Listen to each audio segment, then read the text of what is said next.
Hello guys केल जेन video बनेथिनी post करथिनी Q&A video बनामी बोली कर सब बड़ भागी लोग हेन्ता हाँ वीडियो कर बोली कहीच तो हेतिर लगी वीडियो करुचे आ कहूँ इथिरे जहाँ पार्ब कमेंट कर बेले जना पचराबार से तुमको कमेंट कर कमेंट रे पचर मैं वीडियो बन कर रिप्लाई देमी।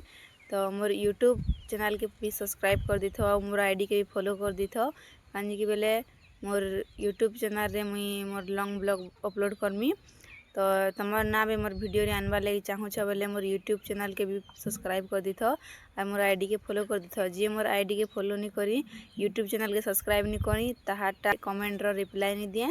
तो देखो मोर आईडी के फॉलो करो और यूट्यूब चैनल के सब्सक्राइब करो और यूट्यूब चैनल रे मुझे लॉन्ग ब्लॉग छाड़मी Q&A वीडियो फुल ब्लॉग तो हेतिर लगी सब्सक्राइब कर देथो मोर यूट्यूब चैनल की। गाइस मोर यूट्यूब रो लिंक इंस्टाग्राम बायो रे दिया ही देखो क्लिक करबो बोले डायरेक्ट मोर यूट्यूब चैनल के पले जीवो। जी मते फॉलो करिछ कमेंट करिछ टाइम देइछ मते से मन के जे कि मैं रिप्लाई देमी कानी गले तमे मते टाइम देबो मोर फॉलोअर्स ते करे बोले मैं तुमके टाइम देमी रिप्लाई देमी ना। तो जे मते फॉलो कर कमेंट करबो ताहा के ही रिप्लाई देमी।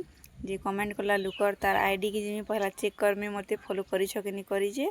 तो फॉलो करथिले तमर कमेंट रिप्लाई देमी तमर ना वीडियो रे आनमी और नॉन फॉलोअर्स के मैं कमेंट रिप्लाई नहीं दिए। तो गाइस इटा होची मोर यूट्यूब आईडी यूट्यूब चैनल के जेकरी सब्सक्राइब गुटे कर दी था कमेंट रिप्लाई पावा लगी चाहूछ बोले जल्दी जल्दी फॉलो करो सब्सक्राइब करो और वीडियो रे तमर ना भी आनबा लगी चाहूछ बोले सब्सक्राइब करो फॉलो करो। आउ बाय बाय देखा हम नेक्स्ट ब्लॉग वीडियो रे।